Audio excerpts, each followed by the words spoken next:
পুরুলিয়া জয়পুর বিধানসভা এলাকার বিশিষ্ট সমাজসেবী দিব্যজ্যোতি সিংহদের বছর কয়েক ধরে বিনামূল্যে চক্ষু পরীক্ষা শিবিরের আয়োজন করে চলেছেন। শিবিরটি প্রতি মাসের ইংরেজির 15 তারিখ জয়পুর টুসুর হাটতলার সামনে আয়োজন করা হয়। দিব্যজ্যোতি সিংহদেব বলেন যে আজ সেই মতোই শিবিরটি আয়োজন করা হয়েছে। প্রায় 70 জন আজকে চক্ষু অপারেশনের জন্য পাড়ার রামচন্দ্রপুর নেতাজি আই হসপিটালে পাঠানো হয়। এলাকার মানুষের উদ্যোগকে সাধুবাদ জানাচ্ছেন।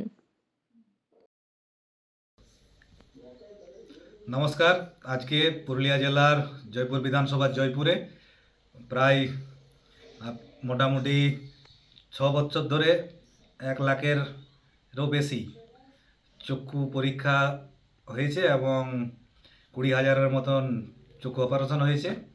ঠিক আজকে 15 তারিখ রবিবার চক্ষু ক্যাম্পে জয়পুরে চক্ষুছানি পরীক্ষা শিবির বসলো। তাতে মোটামুটি 60 থেকে 70 জনের মতন অপারেশনের জন্য রামচন্দ্রপুর নেতাজি আই হসপিটাল নিয়ে যাওয়া হবে। আমি দিব্যজ্যোতি সিংহদেব।